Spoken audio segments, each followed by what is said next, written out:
கிழமை ஒரு நாள் மட்டும் இல்லை, சனிக்கிழமை ஒரு நாள் மட்டுமல்ல, வெள்ளிக்கிழமை ஒரு நாள் மட்டுமல்ல, ஜெப கூடுகையில் மட்டுமல்ல, கர்த்தருக்குள்ள எப்பொழுதும் நீங்கள் என்னவாருங்க, சந்தோஷமா இருங்க.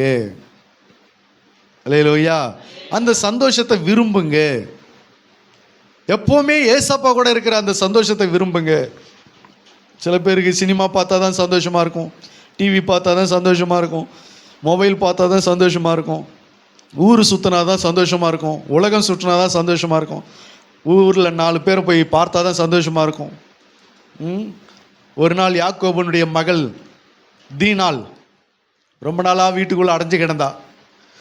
ஒரு நாள் என்ன செஞ்சாங்க, நான் எல்லாரையும் போய் சுற்றி பார்க்க போகிறேன்னு, தேசத்தை சுற்றி பார்க்க போகிறேன்னு போனாங்க. வெளியில் ஒருத்தன் பிடிச்சி கெடுத்து போட்டான். அல்லேலூயா. அதனால் ஒரு ஊரே அழிஞ்சுது, ஒரு குடும்பமே அழிஞ்சது. ஊரை சுற்றி பார்க்க போகிறேன்னு சொல்லி போயிட்டு. அப்போ சில பேருக்கு ஊரை சுற்றி பார்க்குறதா சந்தோஷமாக இருக்குது. அந்த சந்தோஷம் இல்லை, கர்த்தருக்குள் எப்பொழுது என்னவா இருங்க, சந்தோஷமாக இருங்க. சரி, கர்த்தருக்குள்ளே எப்படிங்க சந்தோஷமாக இருக்கிறது? கர்த்தருக்குள்ளே சந்தோஷமாக இருக்கிறது எப்படி? ஒரு ஊழியக்காரர் இப்படி போதிச்சார், சந்தோஷமாக இருங்க. சிரிச்சுக்கிட்டே போதிச்சார், சந்தோஷமாக இருங்க. எப்படி இருங்க? சந்தோஷமா இருங்க, சந்தோஷமா இருங்க. கடன் பிரச்சனையா, சந்தோஷமா இருங்க. வியாதியா, சந்தோஷமா இருங்க. வீடு வாடகை கட்டலையா, சந்தோஷமா இருங்க.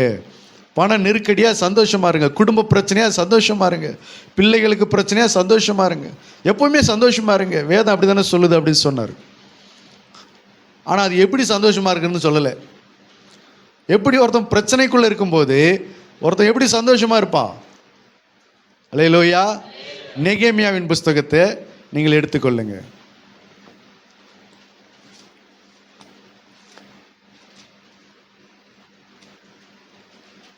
நெகேமியா 1ஆம் அதிகாரம்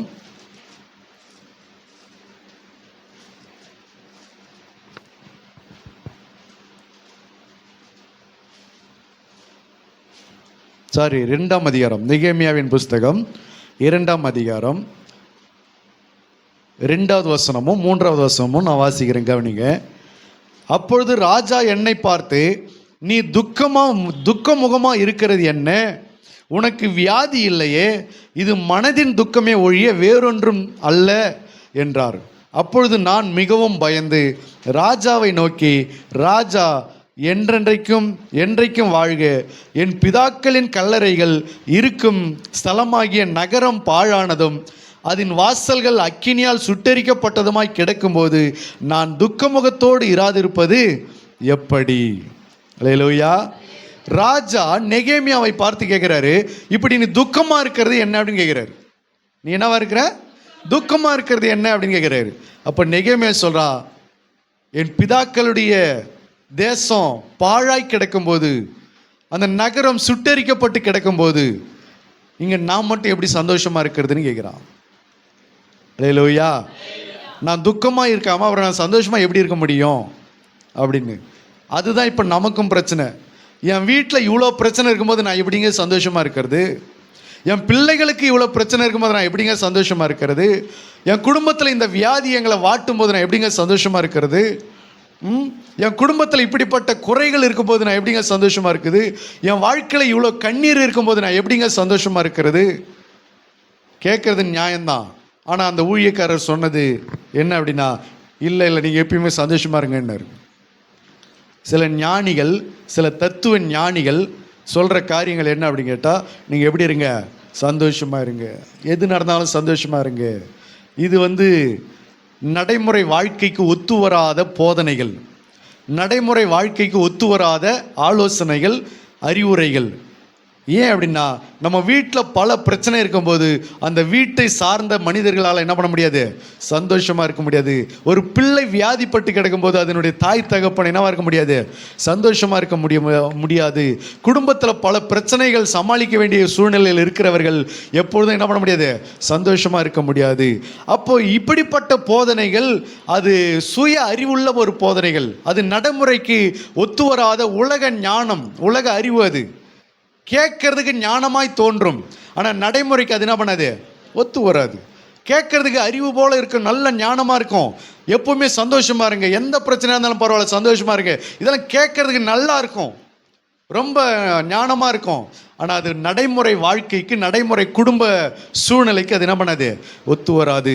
ஆனால் அப்போ ஆண்டவர் சொல்லுகிறது அதே விதத்தில் தான் சொன்னாரா அப்படின்னா அப்படி சொல்லலை. கர்த்தர் சொல்லுகிறது எப்பொழுதும் நீங்கள் கர்த்தருக்குள் என்ன வாருங்க, சந்தோஷமாக இருங்க. கர்த்தருக்குள்ள சந்தோஷமாக இருங்க.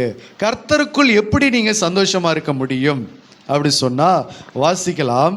ரோமர் புஸ்தகம் 14:17.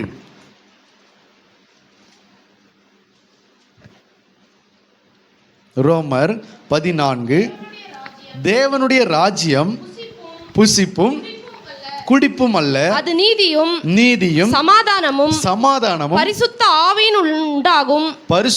ஆவியினால் உண்டாகும் சந்தோஷமா இருக்கிறது. இதைத்தான் வேதம் சொல்கிறது. கர்த்தருக்குள் எப்பொழுது என்ன பண்ணுங்க, சந்தோஷமா இருங்க. அப்ப தேவனுடைய ராஜ்யம் என்னவா இருக்கிறது, நீதியும் சமாதானமும் பரிசுத்த ஆவியினால் உண்டாகும் சந்தோஷம். அப்போ தேவனுடைய ராஜ்யம், தேவனுக்குள் எப்படி சந்தோஷமா இருக்கிறது அப்படின்னா பரிசுத்த ஆவிக்குள்ள நீங்கள் சந்தோஷப்படுவது. இந்த பரிசுத்த ஆவியானவர் நமக்குள்ள வரும்போது அவர் நம்முடைய வாழ்க்கையில் எந்த சூழல் இருந்தாலும், எப்படிப்பட்ட கஷ்ட காலங்கள் இருந்தாலும், பரிசுத்த ஆவியானவர் அது எல்லாவற்றையும் மாற்றி நம்மை சந்தோஷப்படுத்துகிறவர். அதெல்லாம் அப்படியே இருக்கட்டும், நீ சந்தோஷமா இரு என்று சொல்லுகிறவர் அல்ல. அதை நமக்காக எல்லா கஷ்டத்தையும் மாற்றி நமக்காக யாவையும் செய்து முடித்து அதன் பிறகு நம்மை அவர் என்ன பண்ணுகிறாரு, சந்தோஷப்படுத்துகிறார். அல்லேலூயா. ஒன்றும் இல்லை, பரிசுத்த ஆவியானவர் உங்களுக்குள்ள வந்துட்டாலே உங்களுக்குள்ள ஒரு பெரிய சந்தோஷம் வரும், பெரிய மனமகிழ்ச்சி வரும். அடுத்தது அது மட்டுமல்ல, பரிசுத்த ஆவியானவர் உங்களுக்குள்ள வந்துட்டாரு அப்படி சொன்னா அடுத்தது என்ன நடக்கும் சொன்னா ரோமர் 15:13 வாசிங்க. ரோமர் 15:13. பரிசுத்த ஆவியின் பலத்தினாலே உங்களுக்கு நம்பிக்கை பெருகும்படிக்கு நம்பிக்கையின் தேவன் விசுவாசத்தினால் உண்டாகும் எல்லாவித சந்தோஷத்தினாலும் சமாதானத்தினாலும் உங்களை நிரப்புவாராக. அல்லேலூயா.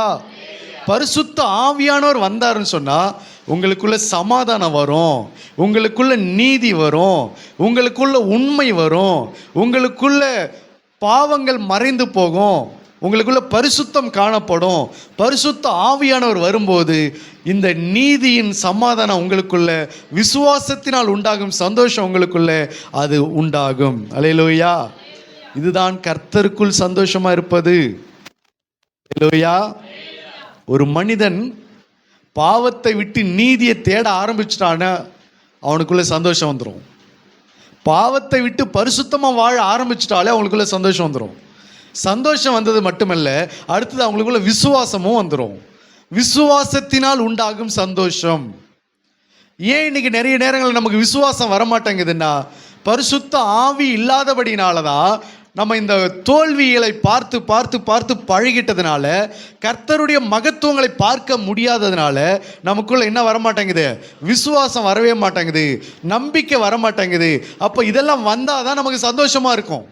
நம்பிக்கையிலே சந்தோஷமா இருங்கள் என்று வேதம் ரோமருக்கு எழுதின நிருபத்தில் பவுல் சொல்கிறார். அப்போ நம்பிக்கையில ஏன் நமக்கு வரமாட்டேங்குது, விசுவாசம் ஏன் வரமாட்டேங்குதுன்னா பரிசுத்த ஆவியானவர் வராததுனால. பரிசுத்த ஆவியானவர் வந்தார்னு சொன்னால் நம்மை மாற்றுவார். தேற்றரவாளன் வரும்போது பாவத்தை குறித்தும் நீதியை குறித்தும் நியாய தீர்ப்பை குறித்தும் உலகத்தை கண்டித்து உணர்த்துவார். அப்போ பரிசுத்த ஆவியானவராகிய தேற்றரவாளன் வரும்போது நம்முடைய பாவத்தை குறித்தும் நம்முடைய நீதியை குறித்தும் அவர் என்ன செய்வார், கண்டித்து உணர்த்துவார். பாவத்திலிருந்து நம்மளை பிரித்து எடுப்பார், பரிசுத்தமாக வாழ வைப்பார். நீ பரிசுத்தமாக வாழ ஆரம்பிச்சிட்டாலே உனக்குள்ள ஆட்டோமேட்டிக் என்ன வந்துடும், சந்தோஷம் வரும். பாவத்துக்குள்ளே இருக்கிறதுனால இந்த என்ன வரல, சந்தோஷம் வரமாட்டேங்குது, நம்பிக்கை வரமாட்டேங்குது, விசுவாசம் வரமாட்டேங்குது. அல்லேலூயா.